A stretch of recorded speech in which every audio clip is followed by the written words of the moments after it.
Hello, everyone, and welcome to the May 23rd episode of PubTalk Live, the live publishing talk show, airing the second and fourth Saturday of every month at 9 p.m. Eastern.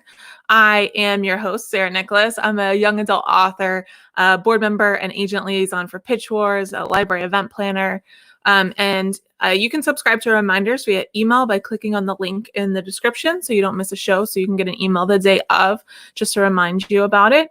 And you can also follow the show on Twitter and Instagram at PubTalk Live.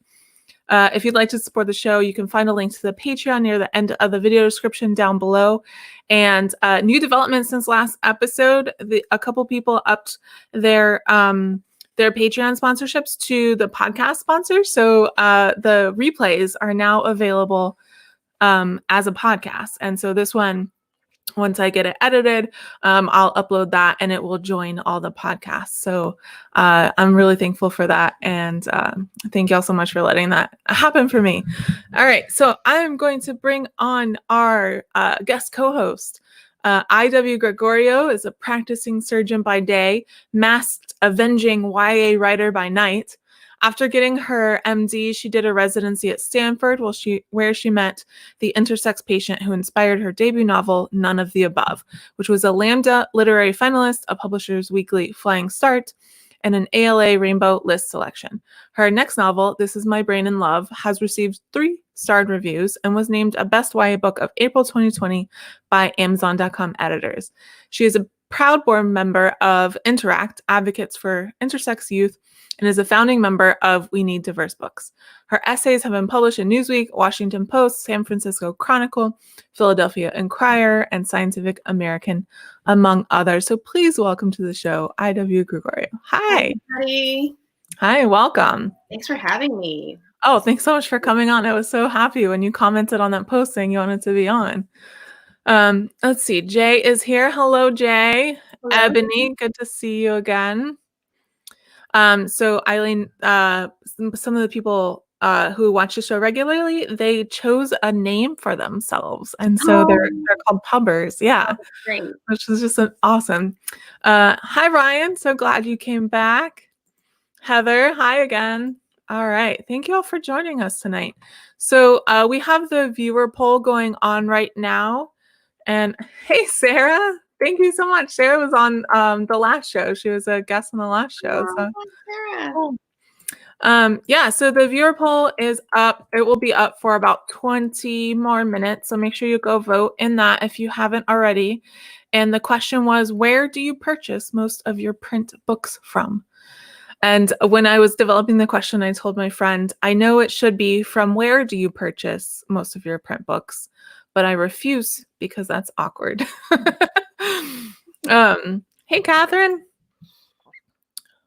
I'm glad you're here. All right. So we have actually fewer news items than we normally do for you. So this might go a little bit quicker than it usually does. But some things happening in the world of publishing this week.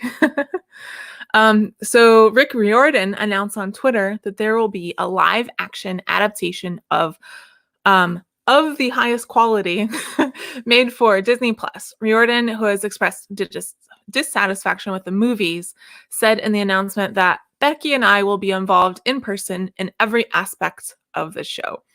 That's so funny because I remember watching The Lightning Thief movie with my kids, and they actually kind of enjoyed it, and so did I. Like, I feel like I had low expectations. I actually have not read the books. Well, my daughter has, and but then like after we watched it, there were a couple of things plot-wise that I thought seemed a little off, and so I remember going through and like reading the open letter that Rick wrote to like the producers. It was kind of some nice shade that he said of the highest quality, but like it's really interesting because I never would have known if I hadn't dig deeper. Yeah. I actually hadn't read the books. I'm just gonna tilt my camera a little bit. Okay, I hadn't read the books. My sister read them right before the movie came out, and then the movie came out, and she was so mad, and she hated it. So, so I actually never even watched the movie because I was like, because me and my sister have very similar tastes. So, yeah. Jessica has joined us. Hey, Jessica. But that should be exciting. I'm excited that he's involved and his wife is involved as Yeah. well. And he says with every aspect of the show. So hopefully he gets a do-over. Well, he was involved, I think, in the Broadway show as well, right? Yeah. Which I know I haven't seen yet, but my daughter has started to have some of her friends sing some of the big songs from it. And so like I'm anxious to have it be a point where we can see live performances again so I could see it. Yeah, right. So I think do you want to go on to the second news Go item? for it, yeah. Mhm. So the second news item we had was Rakuten, which I think is the right way to pronounce that, who sponsors the Kobo e-reader, revealed in their earnings call that they were seeing a huge surge in demand because of the pandemic. And in the first 3 months of 2020, they saw 2.2 million new customers enrolled worldwide. And that was really amazing to me.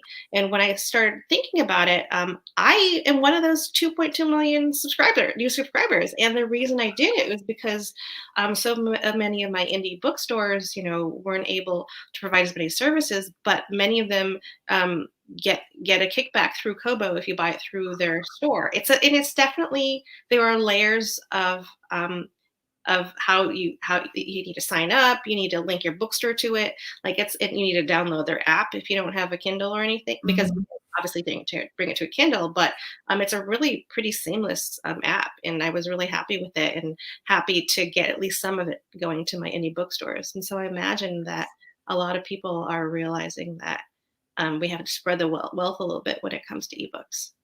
Nice. Yeah. So you're one of those 2.2 million then. That's great.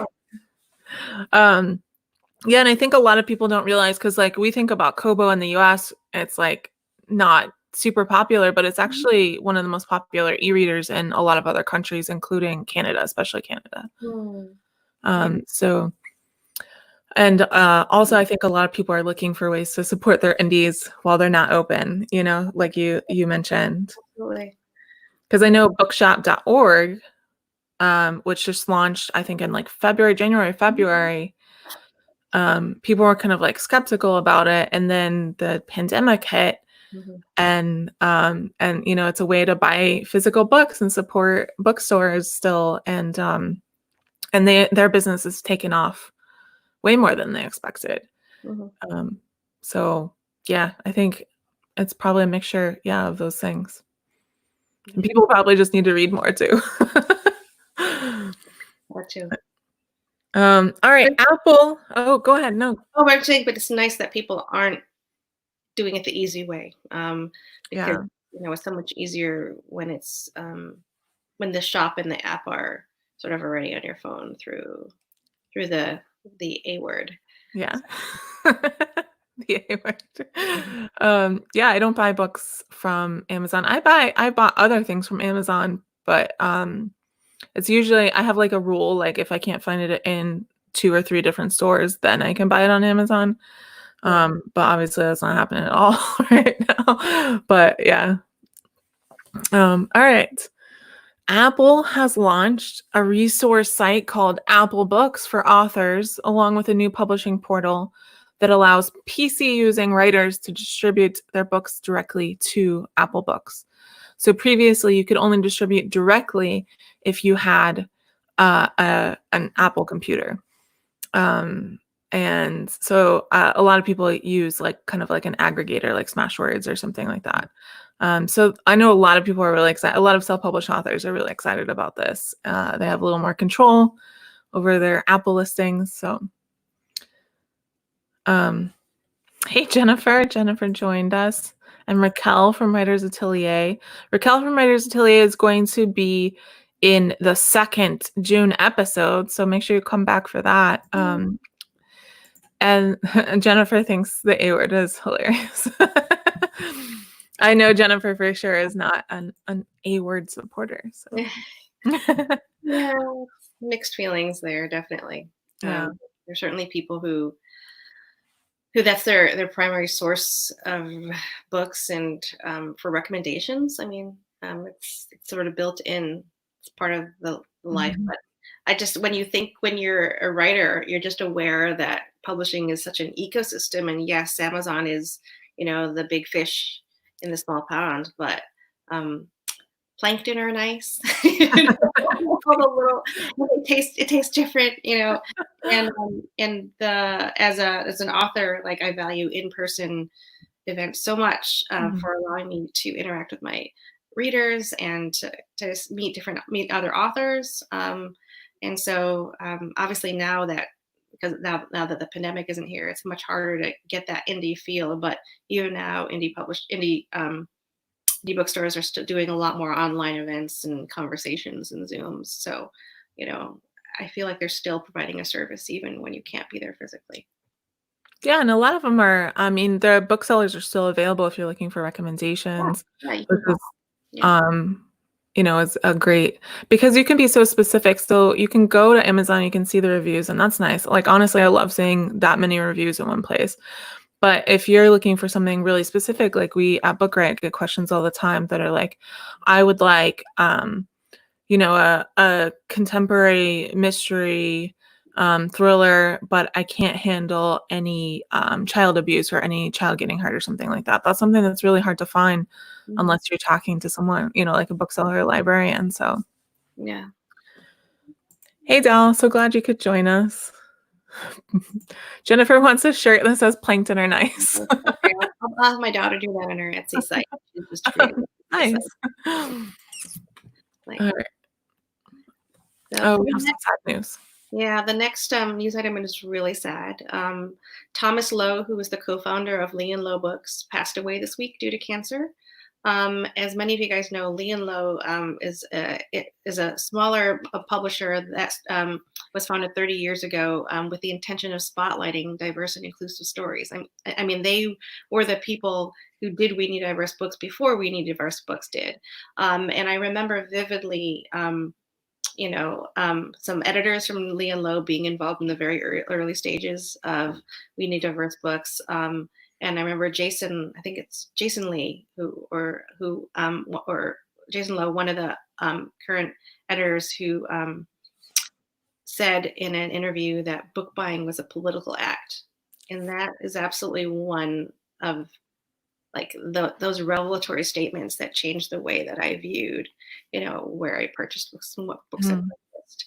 And it's a really, really sad day because for so long publishing has been dominated by the voices of white straight people, and to have a publishing imprint that focuses exclusively on diverse work. They have a New Voices Award. There are some amazing debut authors who got their start through the Lee and Lowe New Voices program, and they also definitely champion Native books as well. So it's a sad thing. Yeah, and they also put out the report every year. That's like the state of diversity in children's publishing. Yeah, I think now it's so Sarah Park Dalen in Minnesota. I think she's kind of she does the graphic, and then there's the Collaborative Children's Book Center in the Midwest as well.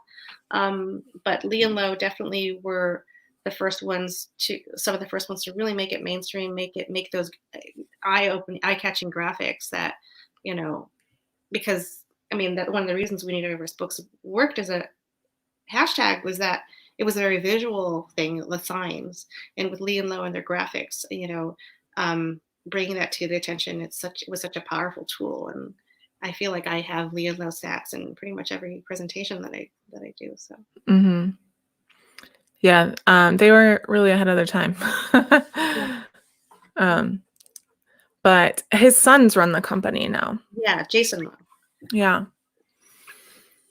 All right. So this is something that we've kind of been covering on and off since December, I think. Yeah, December. Romance Writers of America. After everything that happened earlier in the year, we're not going to get into all of it because it was a lot. You can go back and watch some of the previous episodes. They have retired the annual Rita Award, and they're introducing a new award called the Vivian, and is named after RWA founder Vivian Stevens, who was a Black woman. The new format will be proposed at the RWA board meeting at the end of this month, so we don't know exactly what it's going to look like. But to find out more and read a statement from Vivian Stevens, you can visit the link in the description later tonight. If this is your first time watching, all the news items that we talk about after the show ends, I drop the links for each of them in the description, so you can go and read more about each of them if you'd like. I just wanted to say the comment from Del Cecil, thank you so much for bringing that up. And definitely the We Need Diverse Books definition of diversity includes both disability and religious and cultural diversity as well. So, and Leanne Lowe's did as well too. Oh, I just hit my mic stand again. All right, so yeah, the RWA is going to have a brand new award, and I think they're hoping that this is going to solve some of the issues previously with the award. If you didn't know, until the last year or the year before last, a Black woman had never won a Rita in 30 years. So it obviously had some bias issues. It's peer judged, so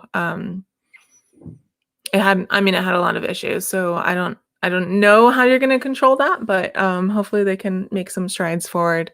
They keep calling the way forward RW 2.0. The board does. So I know some of the people involved, and I know they're true believers. They really want to make it an inclusive organization. So hopefully they're able to get that done. I know they're fighting membership that push back against it, but yeah, I'm hopeful. Yeah, it's really hard being a leader of organizations like that because they have to represent so many different constituents. But this is hopefully a step in the right direction. It's really great. The next news item also sort of directly involves independent bookstores, and it's the fact that Macmillan and Hachette announced that they were offering new terms to indie bookstores, such as additional discounts and longer times to pay balances. So Macmillan VP Jen Gonzalez said these terms hopefully offer stores some leeway to help survive the pandemic and beyond. And yeah, honestly, I think it's a great tip of the hat to indies to show that publishing really values them. As I say, they like the plankton.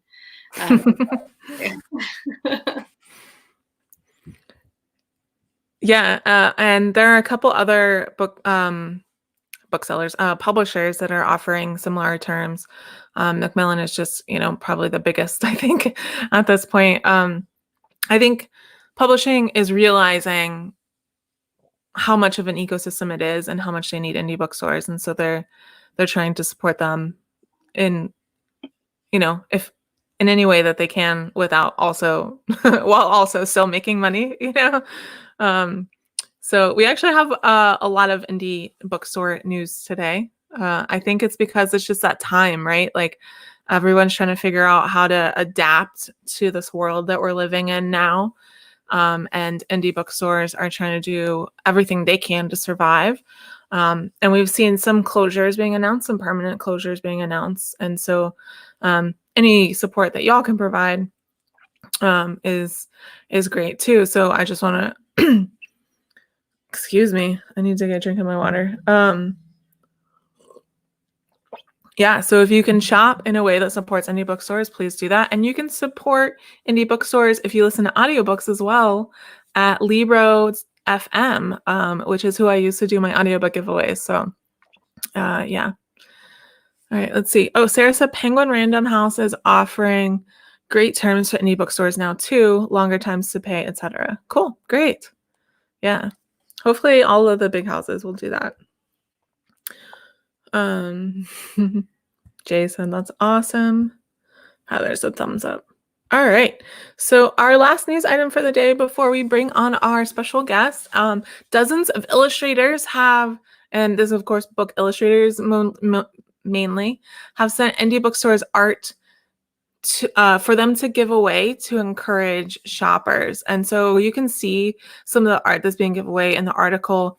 Basically, they send it to the indie bookstores, and the indie bookstores can either say, the first 100 orders gets this thing, or we'll give it away to every 10th order or something like that. And so that's pretty cool that illustrators are jumping on now, trying to help indie bookstores as well.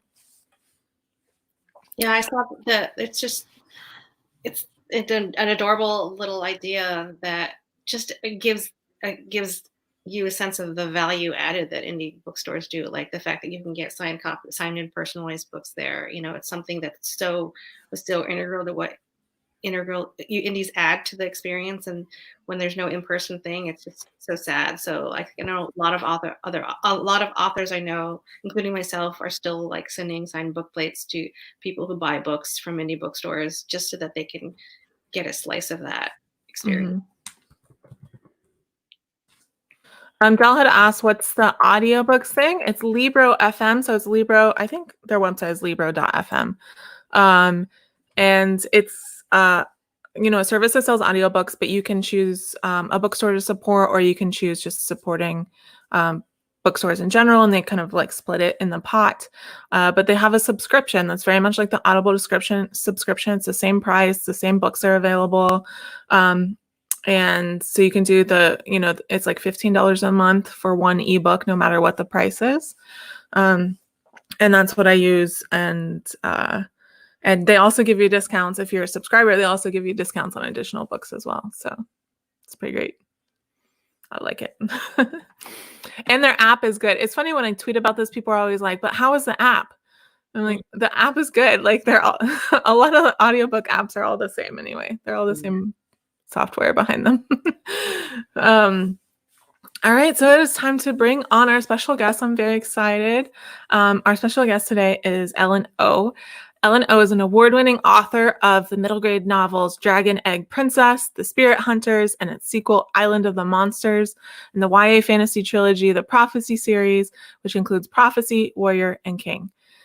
She is also co-founder of We Need Diverse Books, a nonprofit organization dedicated to increasing diversity in children's literature. Formerly a lawyer and college instructor, Ellen lives in Maryland with her husband and 3 children. Hi, hello. How are you guys? Welcome to the show, Ellen. Thank you. I had to shoo one of my children away just as you were bringing me on. I saw that right before you go. I pulled you on. I was like, oh no. Oh well. I just saw this. I guess 5 people in the house. We're always gonna kind of be on top of each other. Yeah. So. Yeah. And well, thank you so much for having me on. Oh, thank you so much for coming. I'm glad. I just love it whenever I invite people to be on the show and they're just like, yeah. I'm like, they don't even know what they're signing up for. They just, I love it. It's like. Well, it was because it was you, Sarah. I mean, like Sarah asked, I was going to do it. That's it. Oh, thank you. Yeah, Ellen and I work together a lot on Everywhere Book Fest. In April. Yeah, we did most of the work in April, but it aired the first weekend in May. And you can still find all those videos and everything, by the way, Everywhere Book Fest on YouTube. And Eileen was one of the panelists. It was a really fun event. And I still haven't watched as many of them as I would like to, but all the ones that I saw were just wonderful. I saw everyone, and they were all great. I remember one of the ones we pre-recorded. What was it? It was Black Voices Matter, I think. Mm-hmm. Me and Jessica were the producers on it, and we were just like, we were watching and we were texting each other, and we're like, this is so good. This is so good. Like the panel was just so good. So yeah, definitely go check those out. Yeah, we had this great mix of panels that would just make you laugh hysterically, and then panels that made you just really think, and just you're just like listening to every word and going, oh, they're so smart. Why can't I be that smart? Well, that might be a me thing, but yeah, the panel with Raoul III, where they were drawing audience suggestions. That was so funny. I got the honor of producing that one too. So I honestly want them to do a Chicken Wizard book now because of that panel. It was so good. Yeah, definitely go check those out if you haven't seen them already. Heather said hi, Ellen. Hi, Heather. All right. So let's get into the question. So you're the co-founder of We Need Diverse Books. We mentioned that in your bio. A wonderful organization that now, at least to me, feels like an indispensable part of our writing and publishing community. Can you bring us back to the beginning and tell us how the organization got started and how it's evolved since those early days? And Eileen, you were there for those early days as well, right? Yeah. Oh, yeah. Yeah, I still have those emails where we honed down. First, it was like, I need diverse books, and then it was like, I want diverse books, and finally it was, we need diverse books. I mean, it was actually it was like activism by committee, but in a really good way, I think. Mm-hmm. I can't believe it's been 6 years already. Crazy. I mean, it feels so long ago, and also not that long ago, if that makes sense. Yeah. Right? Like, but okay, so well, the short answer about how We Need Diverse Books started is that it was just many conversations that had been happening over the years.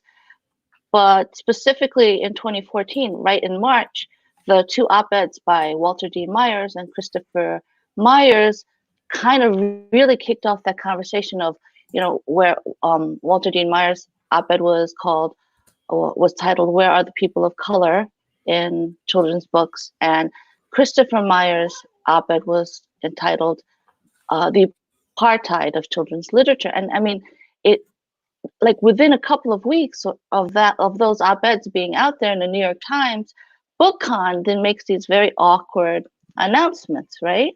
And it was just kind of that thing where people were like, oh, see, this is what we're talking about.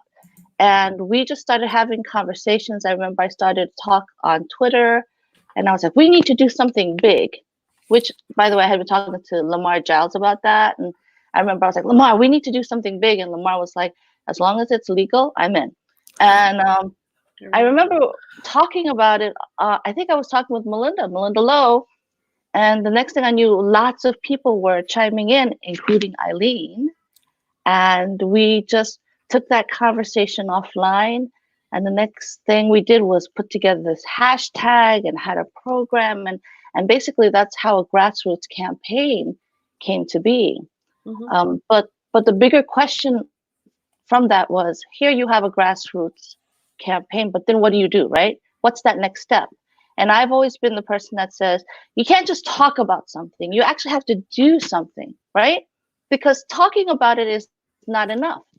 What are the actions you can take to make the change that you want happen? So we came up with several programs, and they are our core programs to this day, which is the Walter Awards, which are named after Walter Dean Myers and honors the very best of diverse books. The WNDB in the Classroom Initiative that has donated over 15,000 diverse children's books to schools all over this country. Our mentorship program, which has mentored 49 emerging authors and illustrators. The Walter Dean Myers Grant, which provided financial support for 16 creators from marginalized communities, and our most famous grant winner being Angie Thomas. And of course, the one that I think is really was something that Walter Dean Myers wanted to do himself, and this is from a conversation we had with Linda Sue Park, was the internship grant, which was to put people of color and students, especially college students from different marginalized communities, in publishing, to work from the inside out. And one of the greatest achievements we've made is that we have given 44 WNDB internship grants since beginning, and 30 of them have gone on to full-time positions in the publishing industry. Wow. So that to me is, it says it all right there. We've done some good work. I mean, definitely WNDB's strength was realizing that the lack of diversity is a multifactorial problem, and that it affects every every level within the publishing ecosystem, as we discussed, not just certainly not all on the authors. It's certainly not even all the editors, but it's on the marketing team, the sales team, PR, the back end of things, as well as, the teachers, librarians, and booksellers who are the gatekeepers that get these books into people's hands. And, one of the things that we realized was that, to a certain extent, diverse books were being pigeonholed, or Meg Medina's word is siloed, being placed in the silo as something that is brought out during Black History Month or Asian American Heritage Month, and being able to change the dialogue around the way that we discuss diverse books, explaining that they are universal rather than specific, that they are windows as well as just mirrors. I mean, they're not just for the kids of color or the disabled kids, or the kids whose sexuality and gender don't align with the dominant paradigm. They're for everybody, and that's still, I feel like, something that we're struggling with. Ellen, I was on a call with Jessica Kim recently, who's the author of Stand Up Gibby Chung, an adorable debut about a Korean American girl who wants to be a stand-up comic. I can't wait to read that book. It's one of my daughter's new favorite books. And we were talking, and she was telling me that, 3-4 months ago, she was at a library event, and one of the librarians took her book and said, "Oh yeah, we don't really have that many Asians," and put it down. And Ellen, I literally made that face, right? Because how many times did we talk about this 6 years ago? And so, I remember you saying that, was it Sarwat Chada? Said he mentioned someone at a bookstore said, "Oh yeah, we don't have many South Asians in our city." And Sarah was like, "Well, how many hobbits are there? How many dragons are there?" And the fact that people are still using these excuses is a little disheartening, but at the same time, I feel like so much is done. I feel like it's rare to come across librarians and teachers and booksellers who feel that way. Mm-hmm. Well, I think that's the key of librarians and booksellers. They've been behind We Need Diverse Books. They've been kind of the momentum, the strength of fighting for our cause. So I feel like they won't be the ones really saying those things anymore. But we have to change the next level of people, right? One of the things that I talk about when I do presentations is how, when I first started talking about my books and diverse books, I would focus on the kids who needed to see themselves represented in the books. Hold on, my dog just opened my door. Hold on. That's so great. I don't know how my dog, it literally was closed. I think she uses her nose to open. Yeah, it's amazing. Anyway, so when I first started off, I really would be talking about those kids who needed to see themselves, because I remember not having that representation and not seeing myself until I was a grown-up, right? The first positive representation. And the focus for me at first was, yes, the kids need to see themselves. And then I realized that was not enough. That's not the answer. All kids need to see everybody represented. Black kids need to see Asian kids need to see Latinx kids. All kids need to see the LGBTQI community and the disabled community represented in books. We need to see everybody, because that's the only way we can teach empathy. And like a lot of times when I consider the statistics about the lack of diversity, I wonder if there isn't a correlation between how little there was of like positive representative children's books, and how that correlates to the lack of empathy and racial and bias and prejudice and tensions that we have now.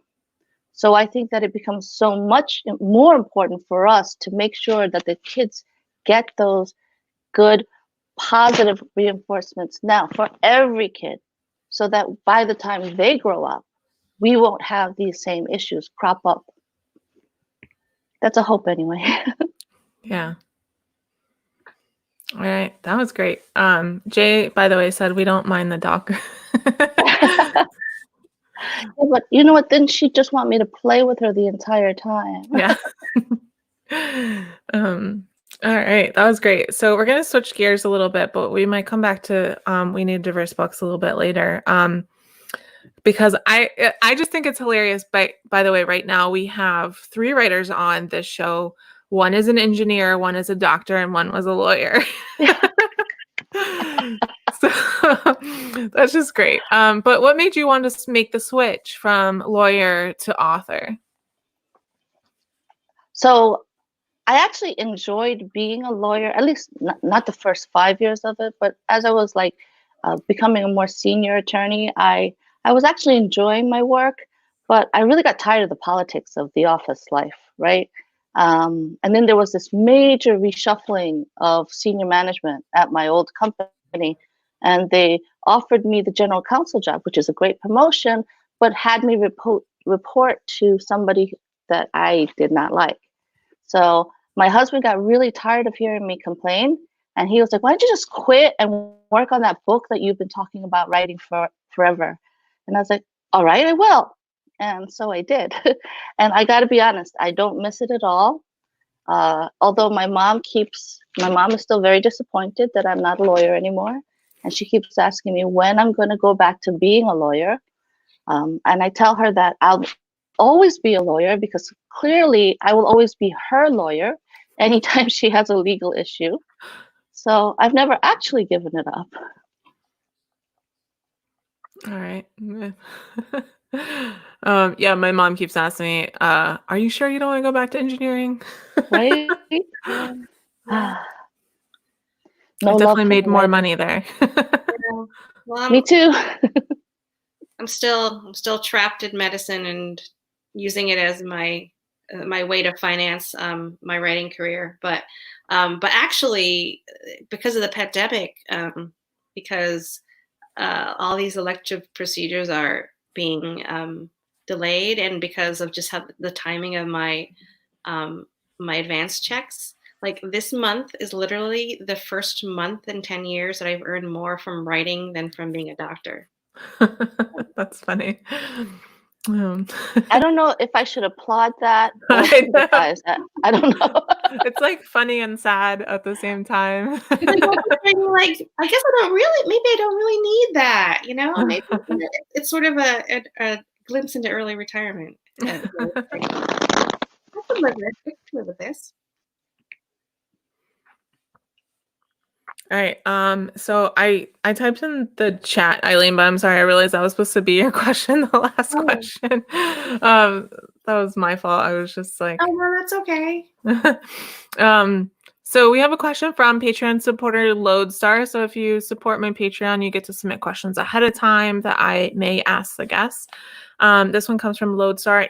He usually is not able to watch live. Sometimes he watches live, but a lot of times he catches a replay. So I'm not sure if he's here today. He said, "Hey, Ellen, I'm an Asian American adoptee here trying to break into writing. I wanted to know how you would market is it wuxia genre to an American audience. I love it and I think it could work, but was trying to figure out how to pitch it."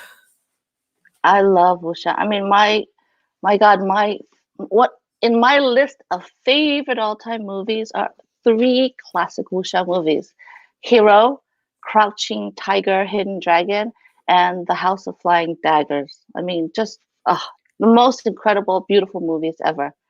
And I have to admit, I was definitely channeling classic wuxia when I wrote my own prophecy series, which was a fantasy set in ancient Korea.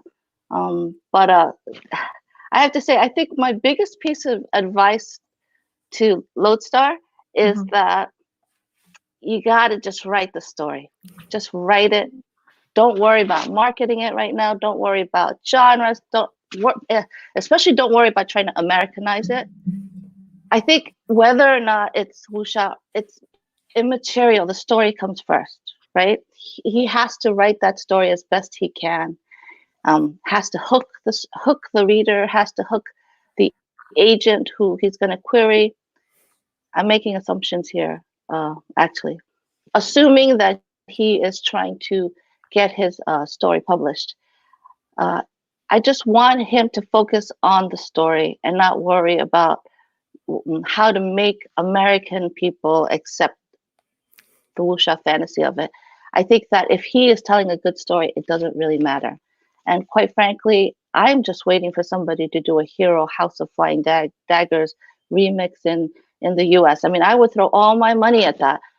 So for me, it's really just write that book and the story will sell, right? It's not the gimmick, or it's not what you say that you want to kind of glamorize it with. It's the basic story. But do I think a wuxia story would sell in the US? I actually do. I really do. I think that there's a market for it. I know that I would kill to read a story like that. So that's my very incoherent rant right there. No, that's great. That's great advice. I'm sorry, for people like me who don't actually, I mean, I know from the movies, what exactly makes a wuxia movie? It's the martial arts supernatural fantasy aspect of it. Right. That's, I mean, like, think about like Crouching Tiger, Hidden Dragon. Yeah, right? no, that's the best description of it. I just didn't know whether it was a visual thing. It's also, they're novels. They're based on classic wuxia novels and books. Okay. I always go to the visual, and so that's where I'm starting off. But I also think that that's how, when he's ready to sell his story, that's how he would pitch it. Mm-hmm. It's, you know, Crouching Tiger, Hidden Dragon meets John Wick. I don't know. Like, think about how Hollywood is always pitching those things. And I think the fact that there were these really phenomenally well-made and blockbuster movies that did well worldwide is in his favor. Yeah, I don't think wouldn't be that hard to pitch. No, I don't think so. Yeah.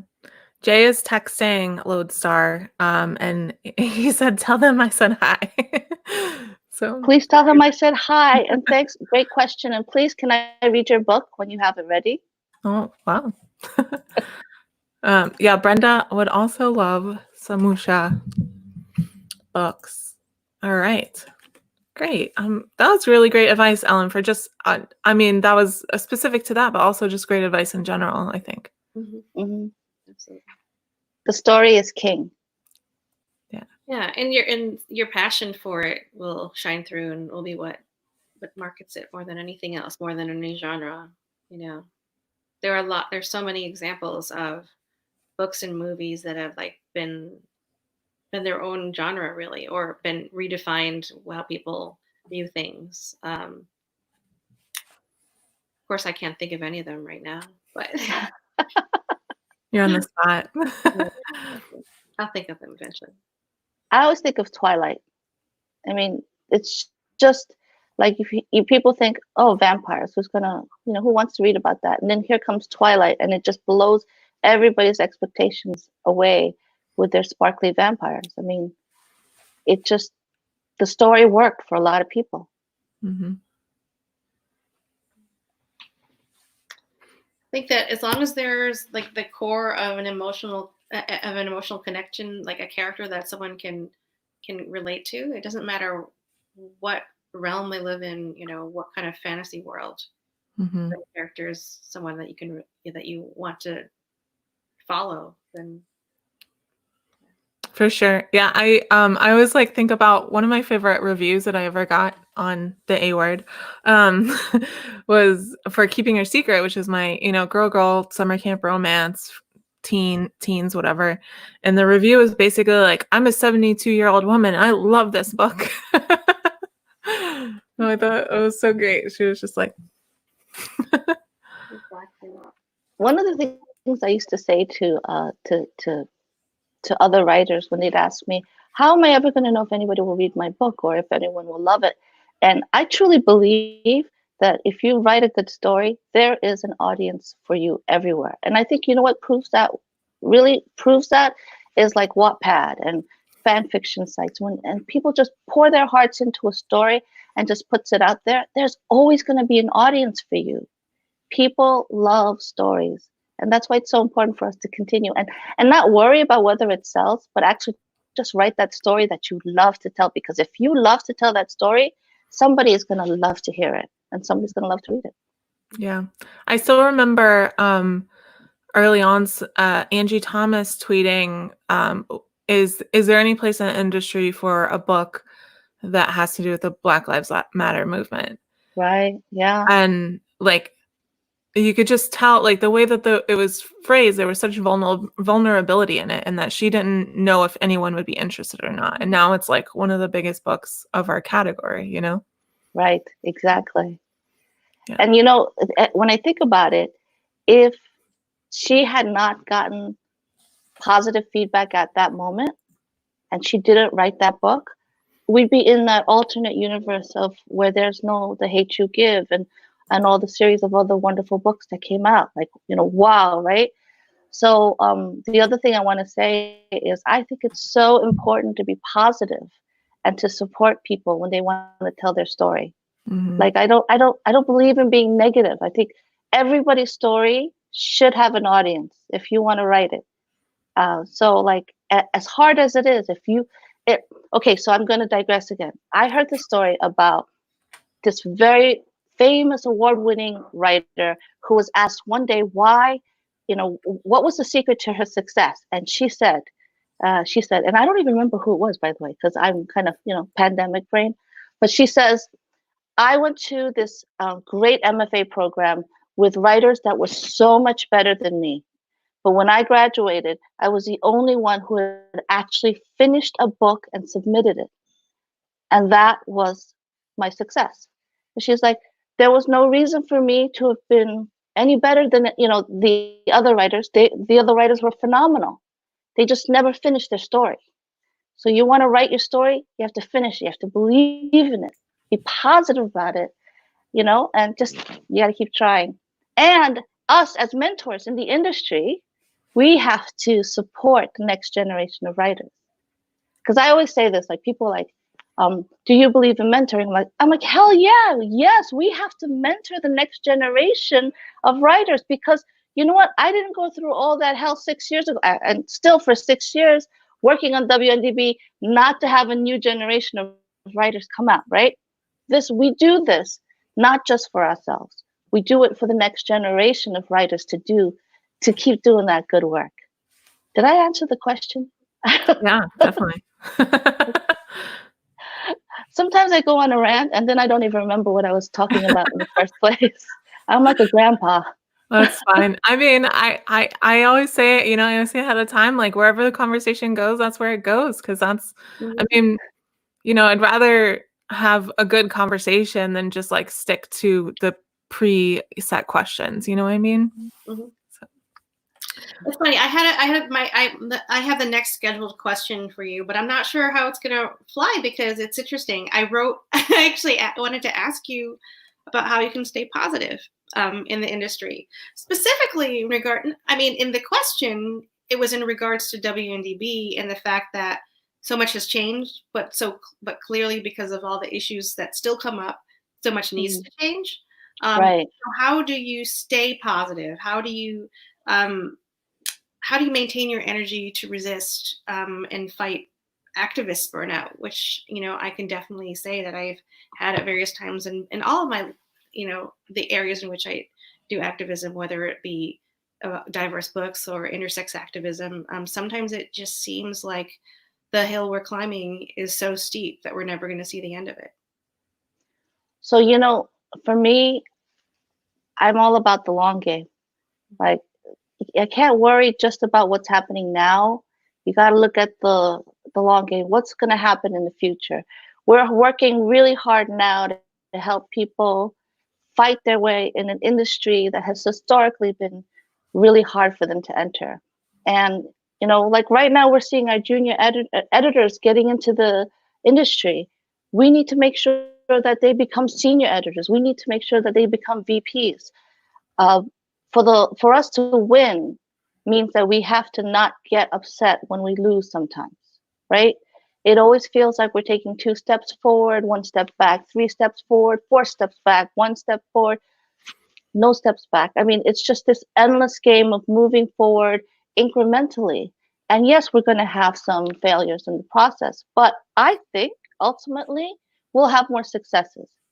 Like I guess maybe I'm just a positive person in that way, although sometimes I can be just very realistic. But in this instance, I think that change can happen, but change is not always forever. And so if we want real change to happen, if we really want a better world, we have to just keep pushing forward. We have to celebrate those little successes, and we have to not get discouraged over our failures, because I believe that the future that we're working for is worth it for all of us. And I believe that it is in our grasp. I really do. So look at the long game. Don't worry too much about the failures now. The political climate, that will all change.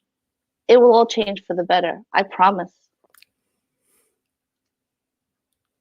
Wow. All right.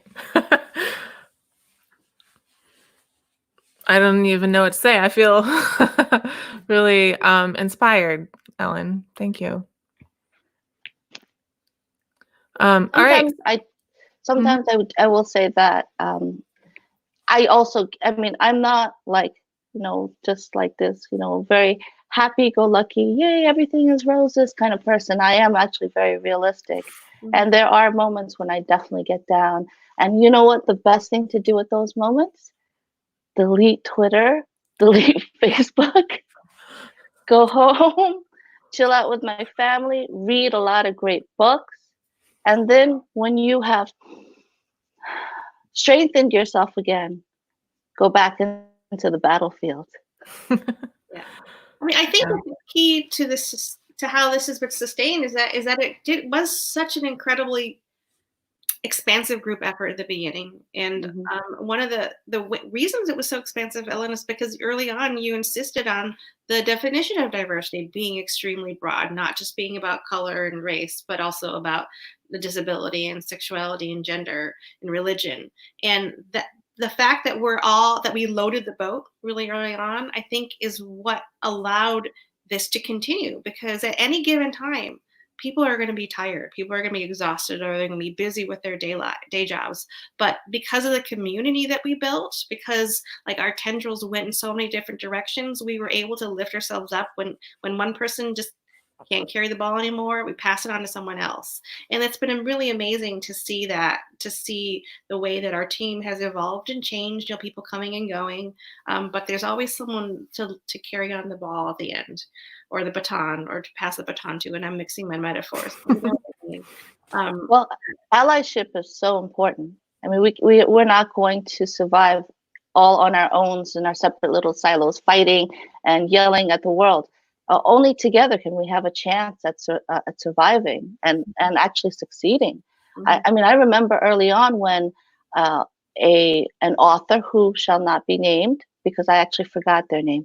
But anyway, I remember when they came up to me and they said, I don't understand why you're making this about more than race. This WNDB should just be only about race, because race is the integral problem in this country. And I said, well, what about the kids who are, LGBTQIA? What about the kids who are in the disabilities community? Are you just telling them that we don't care about them?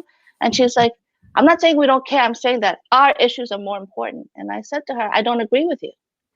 I don't. I mean, I think if we are doing this for all kids, then all kids need to see themselves represented, and all other kids need to know about them, need to read about them, because it is a true fact of life that sometimes children's books is the only place that some kids will ever meet other people from different cultures, from different backgrounds and different communities. So that's why this movement has been always about all marginalized communities and helping their voices grow. So yeah, thank you for reminding me, Eileen. That fight was from the very beginning. Yeah, and I think that in not acknowledging all these other types of diversity, it prevents people from acknowledging the intersectionality of people's identities. People of color who are gay and queer and trans people of color, people of color with disabilities, because I mean that's part of the things we were fighting against from the very beginning, was the idea that books can be too diverse. I mean, I remember when I was writing None of the Above, like there was no way in heck I was making my intersex character a person of color, because I knew that there is this conventional wisdom within the publishing industry that you can't have too many issues. And I'm like, I'm so glad that now we can say screw that. Like now we can have like depressed and like anxious, people of color in books. We can have, Case and Callender's Felix Ever After. You can have so many books that talk about the many different ways in which people's identities can clash and amplify and how people are so multifactorial in their personalities and their identities. And the fact that we're able to have these digging really deep down into these specific stories, because specificity is what specificity is in its own way really universal, I think. Yeah. We fight the fight for everyone. Catherine said, as a longtime classroom teacher, I've seen diverse books really make a difference in my classroom. And let's see. Okay.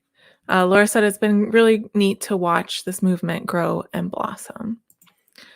So we have our final question. I hate to end this conversation, but I try not to let the show go too long over an hour, because I know that's a long time to sit and watch a YouTube video. So my final question that I ask every guest that I have on the show, Ellen, is what is the most important book that you've ever read and why? And you define important however you want. Wait, just one? Try just one. You can add on if you want. But Oh, well, I guess I have to go with, I say this is my basic answer because this is something I always talk about. In which case, when I talk about how the first time I ever saw myself on the pages of a book was mind-blowing, it actually just changed my world, was when I read The Joy Luck Club, because that was the first time ever that I saw a character that was like me, with a family that was like mine, with an immigrant experience that was just like mine. And it just didn't matter that the book was about Chinese Americans and I'm Korean American. It didn't matter because there was my experience. And at that moment, I finally felt like if my story could be told and accepted by this, this country, then maybe I don't have to feel like a fake American. Maybe I don't have to feel always like I'm the other, because finally here was my story for people to relate to. And that was just one of the most eye-opening experiences of my life. When you don't know what you've never had. And then when you see it and you realize that this is what was missing all your life, it's almost as if the blinders have been ripped off and you go, no, this was actually not cool. All my life, all I've ever seen is these terrible stereotypes. A stereotype, whether or not it's a model minority stereotype or a bad stereotype, they're all stereotypes. And here I got to see a family, warts and all, right? That was just like mine. And that was my first time when I was 20 years old. And I can't help but think how I would have been, would I not have gone through that period of loathing where I hated myself and I hated being Asian and I had wished I was white and had blonde hair. I have light hair now, but that's died. But you know what I mean, right? Like this idea of fitting in that I never had. Would that have been different had I had books like my kids have now?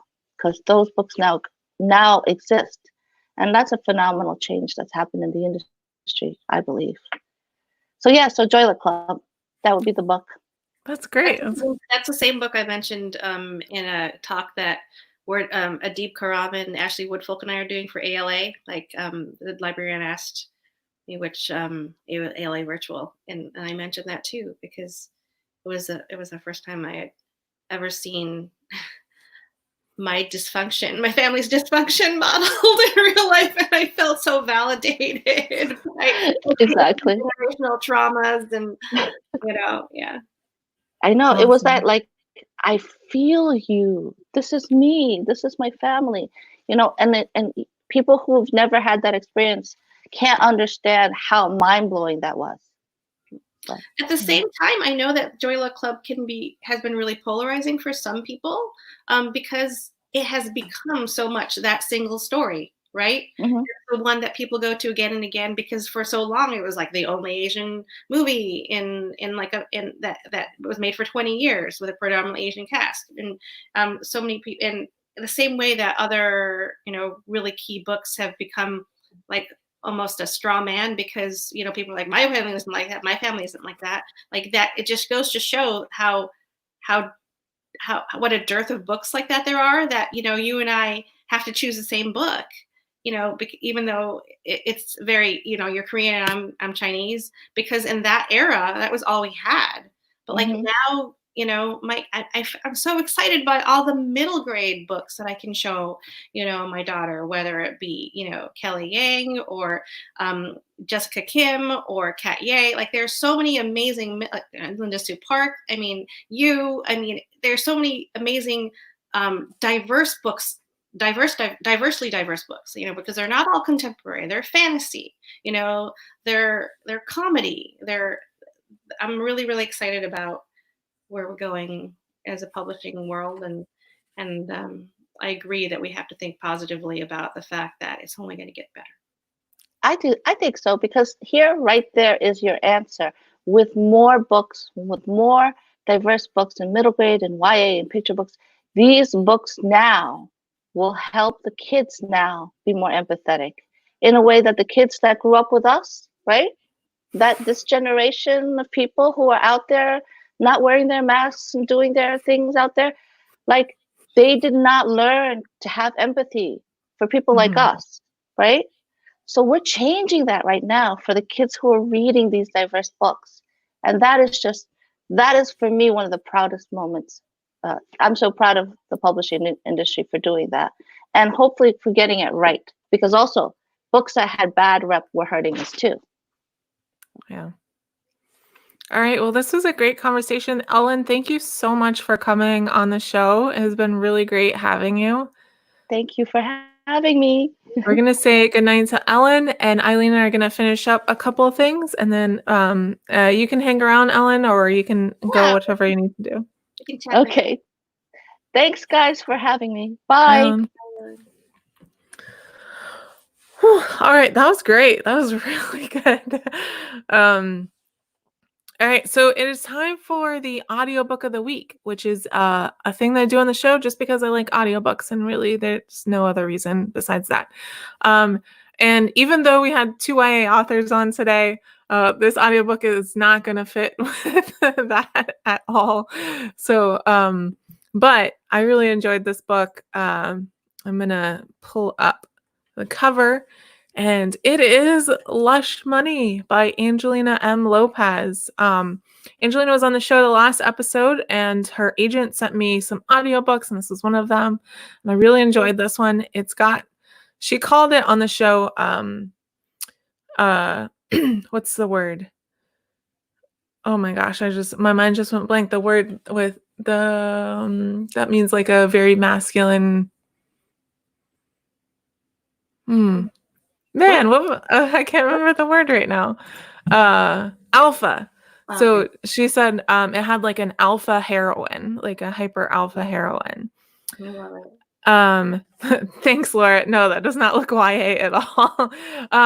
So here's a little blurb from the publisher: a marriage of convenience and 3 nights a month. That's all the sultry self-made billionaire wants from the impoverished prince. And at the end of the year, she'll grant him his divorce, with a settlement large enough to save his beloved kingdom. And so it's a very sexy book. There's lots of sex in it. So just a heads up. And it is narrated by Scarlett Hayes, who's kind of a newer audiobook narrator. She only has 3 audiobooks that I could find, this one included. But she was really good, and she's going to be narrating the sequel.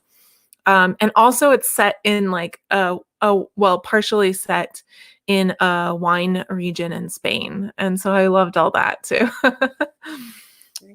So yeah, go check that out. And that's going to be added to my list of audiobook of the weeks, which I give away right now, which yeah. So you can choose, if you win, you can choose any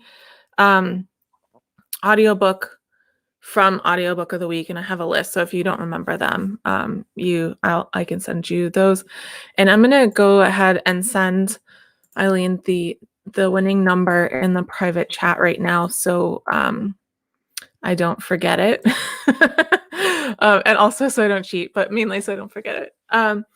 And you can win any of the audiobooks of the week if you guess the number between, let's do 1 and 20 so we can try to make this go fast this time. Go ahead and put your number in. If I've read your number and said that's not it, then you can make a second guess. And I chose this number because on the Sesame Street episode I was watching with my niece earlier, it was the number of the day or whatever. So, all right. Laura H got it. Yeah. Laura got it. 17. Yeah, that was the Sesame Street number of the day today. So, yeah. So Laura, you know how to contact me for sure. Contact me, however, Facebook, email, Twitter, text, whatever. You have all of them. So, and I'll send you the list if you need it, or you can just tell me which one you want if you already know for sure.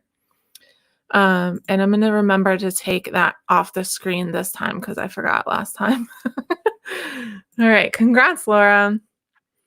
Yeah, I know. Number 7. Oh, I don't remember. There were like 17 circles and 17 triangles and 17 squares. I wasn't paying that much attention, to be honest, but well, it wasn't today's episode. It was a pre-recorded episode, but it's the one we were watching today. All right. So now it's time to talk about the viewer poll. And the question was, where do you purchase most of your print books from? And I have to share my screen. So if you'll just give me 1 second to make sure I'm selecting the right screen. And should come up. There it is. All right. So we have 40% of people say, and these of course are my followers, so it's skewed probably a little bit. Mostly people inside the industry. So 40% buy from indie bookstores, 32.5% from a bookstore chain, 19.5% from Amazon, and then 8% from other. And I felt bad on this one choosing other because I feel like I buy most of my print books at book signings, whether it's at a con or just a single book signing. And so mine is probably other too, because it just depends who's the bookseller at the event that I go to. How about you? Do you know where you buy most of your books? I try to do them through indie bookstores, but a lot of the time when shipping is an issue, then I typically do it through Barnes & Noble because I do have, I almost consider Barnes & Noble an indie bookstore these days. Yeah. It's a bricks and mortar bookstore. It's a place where you can go and you can smell the books and you can browse and you can talk to people. And my Barnes & Noble in Exton, Pennsylvania here is really one of the best YA sections I've ever seen. And so I feel a good amount of loyalty to them, as well as to the amazing bookstores around here, like Children's Book World in Haverford and Main Point Books and Reed's and Company in Phoenixville and in Collegeville Town Book Center. I mean, there are some, and I feel, obviously, I feel before 3 years ago, I bought pretty much every single one of my books at Chester County Books and Music, which closed its doors. Oh. Shortly after my launch, and it actually closed twice before it closed for good. Oh no! I had that grief in me, but it was a prolonged death, and so I feel very strongly about indie bookstores because literally 2 minutes away from my office, I could go there during lunchtime, and I kept it. I tried my hardest to keep it alive. I bought everything there. I bought every single book, every single gift, because they had a pretty good gift selection. Cards for like birthday cards, like everything. Candy. That's great. I am a minimalist, so I try not to buy as many books as I would otherwise. And so I mainly buy like signed books when I go to events. And otherwise, I'm either not often ebooks, but usually digital audiobooks is how I do a lot of mine. All right. And finally, we're closing out with the reading quote of the week, which is, again, just something I do because I like quotes, and that's it. And so this one is from Cornelia Funke. I think that's how you say her last name. Do you know? That's how I've always said it. Yeah, I think that's it. I love her books, by the way. Which of us has not felt that the character we are reading in the printed page is more real than the person standing beside us? Yeah, I love that, especially coming from her. So if you haven't read any of her books, she wrote Ink Heart. That's one of the series with a long U sound. Oh, okay. You're going to have to call me later and tell me that, Jennifer. I have the worst time with pronouncing names of any kind. What was I saying? Oh yeah. So Inkheart, which is literally about people who read so well that the characters come out of the book and into the real world. So I love this quote from her. And Dragon Rider is one of the best audiobooks I've ever listened to. That's one of her middle grades, narrated by Brendan Fraser, and it's just incredible. So yeah. All right. So that's pretty much it. I'm going to say good night to Eileen and finish up just the last couple of notes for y'all. Thank you so much for coming on the show, Eileen. I'm so glad you could come. So fun. Yeah. So have a good night, and I'll talk to you in a little bit.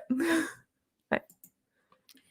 All right, so if you enjoyed this show, please don't forget to like and subscribe right down there so you don't miss another episode. Also, tell your friends because that's how they find out about shows like this. And this one was really great, so I hope you post about it on social media for anyone who missed it. And you can subscribe to the emails down below. They're just a day of reminders. And then also you can find the link for the Patreon in the description. Thank you so much to my Patreon supporters. I love this week. I don't even know. Yeah, I mentioned last episode that I was trying to do the podcast thing and I needed the podcast sponsors. And within a day, I had 2 additional podcast sponsors and I literally cried. So thank y'all so much. And the social media and the website for our guests can be found in the description right now, along with the PubTalk Live social media. It's just at PubTalk Live on Instagram and Twitter. And you'll also, in about 15-20 minutes, be able to see the links for all the news items that we talked about today. So thank you so much for watching, and I will see you next time.